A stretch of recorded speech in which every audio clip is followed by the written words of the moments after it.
Rama ka qenë i qartë që në fillim kur fitoi zgjedhjet dhe nëse mbani mend, edhe në asamblenë e parë që bëri lidhur pas fitores së 11 majit, ka thënë shprehjen që këto 83 mandate realisht janë një karike me gozhda ku do ulësh në ndonjërat e tua. Dhe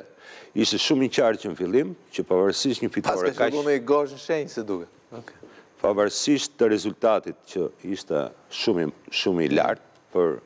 një parti e cile vjen për herë të katërt fiton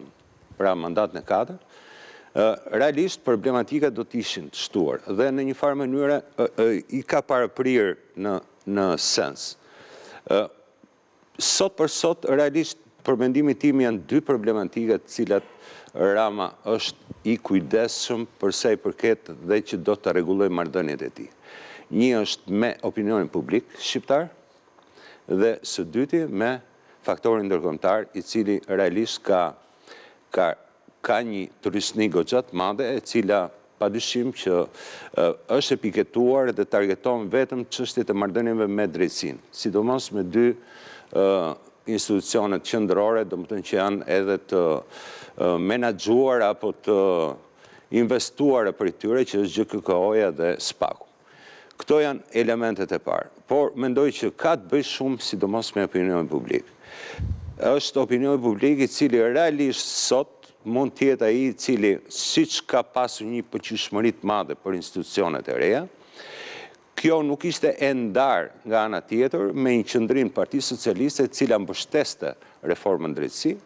dhe nga ana tjetër i kishte hapur rrugën çdo lloj hetimi. Në kuadrin e tanishëm, realisht kemi një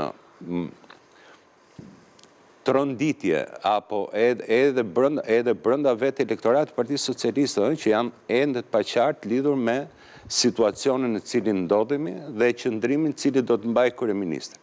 Padyshim brenda Partisë Socialiste mund të ketë vibrime të ndryshme,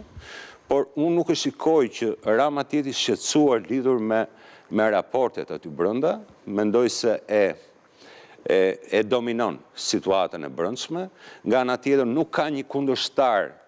në opozit i cili ta shqetësoj atë lidhur me mënyrën se si po luan, kështu që janë dy element që janë shumë të rëndësishëm, që kanë të bëjnë me ardhmërinë e Partisë Socialiste dhe me vetë trajektoren në cilën ai po qeveris. Dhe ky është pikërisht opinioni publik dhe ndërkombëtar.